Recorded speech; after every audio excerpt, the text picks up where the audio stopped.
Uncover the shocking details behind one of the Netherlands' largest criminal trials ever, the Marengo trial. As the verdict approaches, we dive into the saga of Ridouan Taghi and his alleged gang's violent hold over the Dutch underworld. This case spans over 100,000 pages of evidence, detailing 6 brutal murders, 4 attempted killings, and the operations of a vast drug trafficking empire.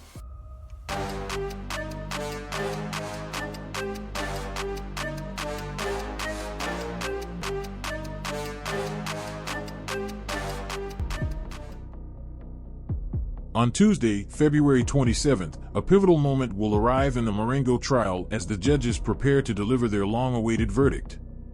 This trial is monumental, encompassing 17 defendants, a tragic toll of 6 homicides, and implicating figures believed to be at the helm of one of the Netherlands' most brutal criminal networks. Here's a comprehensive breakdown of the events and stakes involved in this landmark case. The roots of this trial trace back to 2019, when Ridouan Taghi, once considered the Netherlands' most elusive fugitive, was extradited from the United Arab Emirates to face justice in his home country.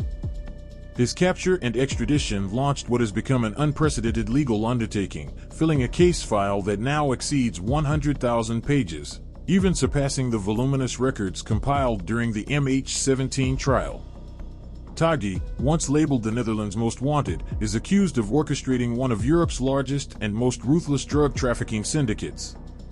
At 46 years old, he now stands trial alongside 16 other defendants on charges related to 6 gang-related executions, which are colloquially referred to in Dutch as liquidations. In addition to these murders, the prosecution asserts that Taghi and his associates were responsible for 4 attempted homicides, further plots of violence, and the formation and operation of a deeply rooted criminal organization. At the center of the Marengo trial is Ridouan Taghi, a figure whose journey to the top of organized crime in the Netherlands began years ago. Born in Morocco, Taghi relocated with his family to the Netherlands as a young child. Settling in Vianen, a town near Utrecht, Taghi's life took a darker path as he grew up, eventually leading him to become deeply involved with the Bad Boys, a youth gang active in the Utrecht area. His first brush with the law came as early as 1992, when he was arrested for burglary and weapons possession.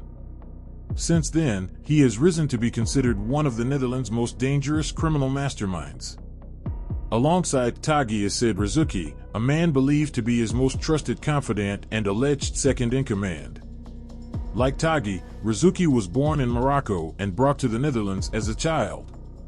According to Dutch prosecutors, he played a crucial role in orchestrating a series of violent acts, often working closely with Nabil Bakkali to plan targeted killings that have left a lasting impact on the Dutch underworld. Nabil Bakkali, another pivotal figure in this case, was born and raised in the Netherlands to Moroccan parents. In his younger years, Bakkali reportedly played chess with Taghi, building a relationship that would lead to his recruitment as a lookout. However, after a murder attempt went disastrously wrong, Bakkali made the fateful decision to turn himself in to the police and cooperate with the authorities. Now acting as a crown witness, Bakkali faces a 10-year sentence for his role in the criminal network, a penalty reduced in exchange for his testimony. Also on trial is Mohamed Rizouki, the brother of Sid Rizouki. Mohamed faces multiple severe charges, including a possible life sentence related to the murder of Hakim Shangachi, a member of a rival crime family. Tragically, Shangachi's death was the result of mistaken identity, underscoring the brutal consequences of the gang's actions. 3 additional men, Akraf B., and the brothers Mario R. and Mao R. are also among those facing the possibility of life imprisonment, charged with an array of violent crimes. For the other defendants, sentences vary widely, ranging from nearly 6 years to a maximum of 27 years, reflecting the breadth and complexity of charges in this sprawling legal case. The roots of the Marengo case can be traced back nearly 2 decades and involve a series of violent incidents, betrayals, and criminal activities that eventually spiraled into one of the most significant trials in Dutch legal history. Ridouan Taghi, one of the most notorious figures in the Netherlands' criminal underworld, first came to the attention of Spanish authorities as early as 2003. He was under suspicion for a particularly bold and violent act, the stabbing of an Interpol agent. This incident marked the beginning of a long history of alleged criminal acts connected to Taghi and his network. Fast forward to 2009, when said Fagus, the owner of a cannabis cafe in Amsterdam, was abducted in a dramatic kidnapping. Fagus was transported to Belgium, where he was held captive under brutal conditions for 4 months. He endured severe torture but ultimately managed a daring escape, fleeing to safety. After his ordeal, he reported the kidnapping to the police, leading to a series of arrests, including that of Ibrahim Bouzou, a known drug dealer. 4 individuals were later convicted for their involvement in the kidnapping. However, the charges against Bouzou were eventually dropped, a development that set off a chain of fearful repercussions. Fagus, known to be a close associate of Taghi, reportedly warned Bouzou to remain on guard, fearing that Taghi would seek retaliation for perceived betrayals. Feeling increasingly threatened, Bouzou went into hiding, aware that any association with Taghi came with potentially deadly consequences. In June 2015, Bouzou, who had earned the nickname The Butcher due to his family's halal butcher shop in Amsterdam, began to suspect that his hideout in Belgium had been discovered. Growing increasingly paranoid, he decided to surrender himself to the National Criminal Investigation Department in Driebergen, hoping that the authorities could protect him. Bouzou informed them of his belief that Taghi was pursuing him and posed an immediate, lethal threat. Just a month after Bouzou's surrender, police investigating car thefts in Rotterdam stumbled upon something far more sinister, a vast cache of weapons, the largest ever seized in the Netherlands, hidden away in storage units in Nieuwegein. This discovery revealed an intricate network and led investigators to unearth a disturbing connection. Several suspects linked to the weapons cache had also purchased sophisticated surveillance equipment from a store in Nieuwegein. This finding opened the door to a much deeper investigation into the organized crime syndicates operating across the Netherlands, including the web of connections leading back to Taghi and his circle. The chain of violence in the Marengo case began in a most unexpected way, through the records of a modest spy gear store. Under pressure from law enforcement, the store handed over transaction logs to the police, hoping to aid their ongoing investigation. Shortly after, in September, tragedy struck as Ronald Bakker, a seemingly innocent employee at the store, was brutally gunned down in front of his own home. Bakker's wife, who was injured with a broken leg and sitting in their living room, witnessed the horrific scene as her husband was murdered before her eyes. Authorities believe that Taghi and his associates frequented this shop for surveillance equipment and, upon learning that Bakker had cooperated with police, Taghi allegedly viewed it as an unforgivable betrayal that warranted a violent response. According to prosecutors, Taghi reportedly issued further orders to retaliate against the store itself. Though the attack was never executed, there were alleged plans to assault the building with a bazooka, a chilling scheme now formally included in the extensive charges laid out in the Marengo trial. Over the following year, the violence escalated dramatically. Prosecutors alleged that Taghi orchestrated nearly 10 additional murders, systematically targeting individuals he perceived as threats, business associates, witnesses to illicit activities, and rivals alike.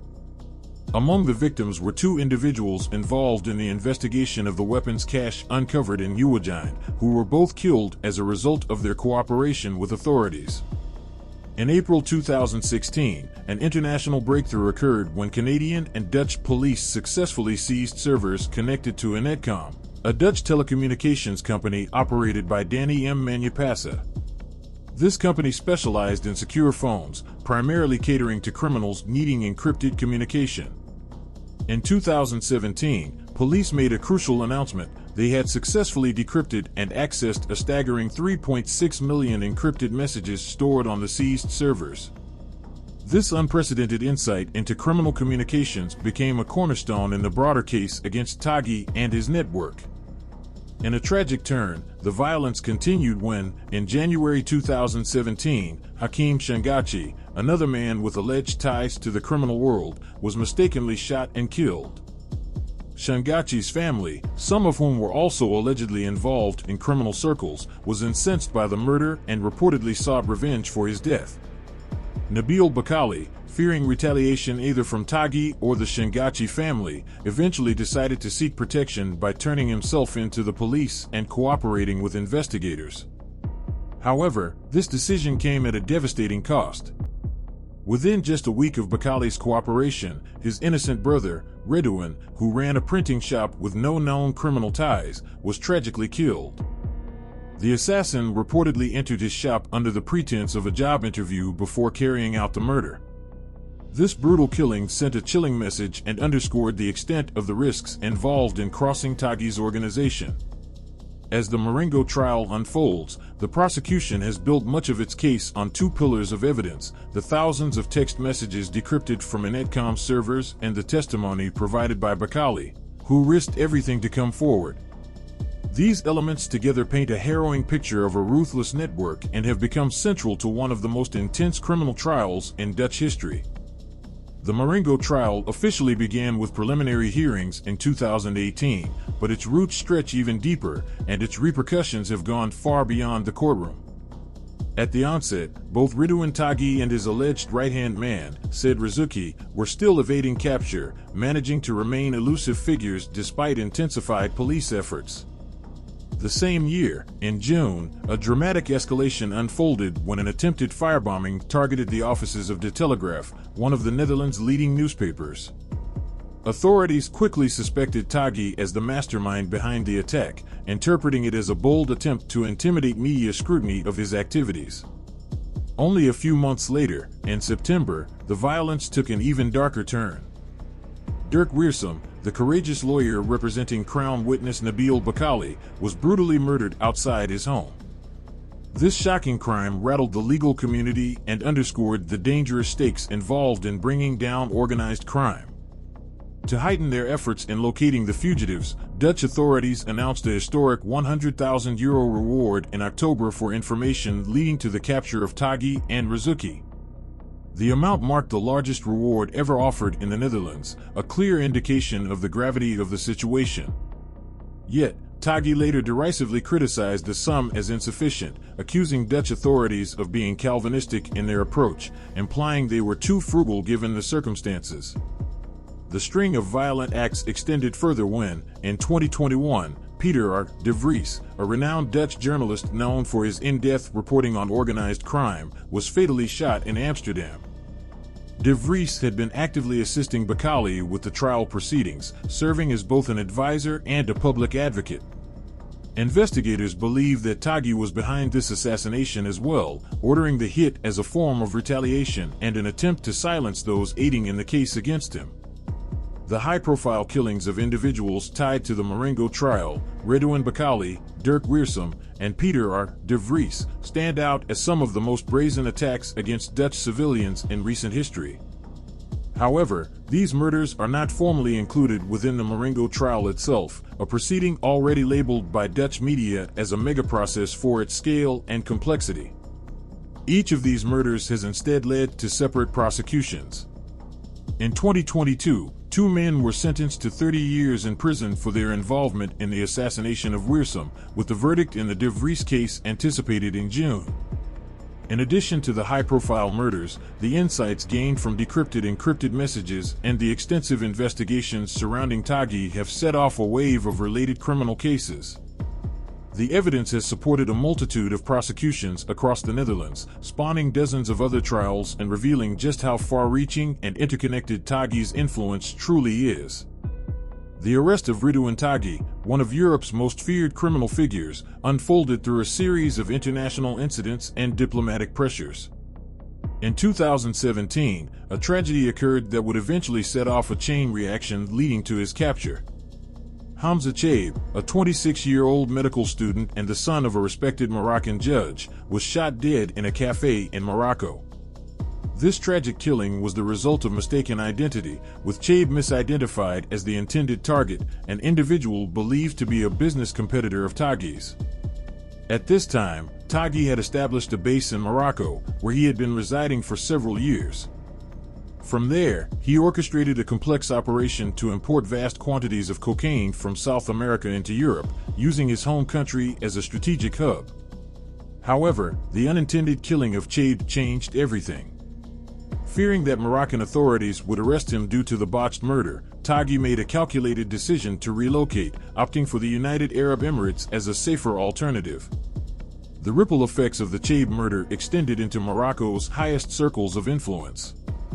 The King of Morocco, reportedly a friend of the grieving judge, became involved, applying diplomatic pressure on the Emirati government to take action against Taghi. In 2019, the authorities in the UAE apprehended Taghi, bringing an end to his run. However, due to the king's intervention, Taghi's extradition took a unique turn. Rather than returning him to Morocco, where the original murder had taken place, UAE authorities agreed to extradite Taghi to the Netherlands, where he faced mounting charges tied to his vast criminal operations. The wheels of justice continued to turn internationally, leading to the eventual capture of Taghi's close associate and alleged right-hand man, said Rizouki. 2 years after Taghi's arrest, Rizouki was apprehended in Colombia and subsequently extradited to the Netherlands, reuniting him with Taghi within the walls of one of the country's most secure prisons.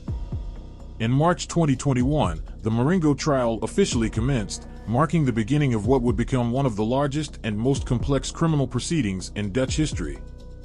The case's dossier is staggering in size, comprising approximately 100,000 pages, more than any other case to date in the Netherlands, detailing years of organized crime, conspiracies, and the violent acts attributed to Ridouan Taghi and his associates. As the trial progressed, an unexpected twist emerged that would further complicate the case. More than a year into the proceedings, Youssef Taghi, Ridouan Taghi's cousin and a member of his legal defense team, was arrested.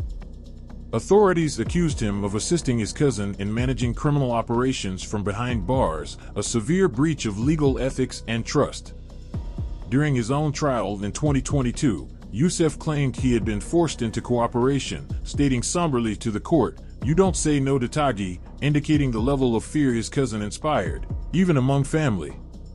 In February 2023, Ridouan Taghi's lead counsel, the prominent Dutch defense lawyer Inés Wesky, delivered her final arguments before the court. She contended that her client had been denied a fair trial, criticizing the extensive restrictions Taghi had faced during his imprisonment. She went on to describe him as appearing like a captive deer, visibly affected by the conditions he had endured over the years. However, the trial's surprises did not end there. Just 3 months after delivering her closing arguments, Wesky herself was taken into custody, accused of assisting Taghi in his criminal dealings from within her legal role. Known for her unique appearance, often highlighted by her dark eyeliner, Wesky's arrest shocked court observers and the wider public alike. Her silence, citing attorney-client privilege, has only added to the intrigue, leaving many to speculate whether she too might have been coerced or threatened by Taghi or his affiliates. Following her arrest, Taghi initially struggled to secure legal representation. With no one willing to take his case, he sent a handwritten note to the court, expressing his intention to defend himself. Eventually, he found a new defense team, and by July 2023, the arguments for all the defendants had finally concluded. Despite the challenges, Taghi's new legal team moved forward, although they sought an additional 9-month extension to review the colossal case file. This request, however, was denied. Then, in a dramatic turn of events in December, Taghi's new lawyers resigned, citing an inability to provide an adequate defense under the circumstances. The trial has reached a critical juncture. On Tuesday, judges at the Netherlands High Security Court are set to deliver their verdicts, marking the end of nearly 6 years of legal battles and extensive preparations. While this marks the conclusion of the first stage, it is widely expected that appeals will follow, signaling further legal challenges on the horizon. Reflecting on the trial's profound impact, Dutch newspaper Het Parool stated, "The poisonous Marengo process has changed the Netherlands forever," capturing the lasting impact of this case on the country's legal landscape and society.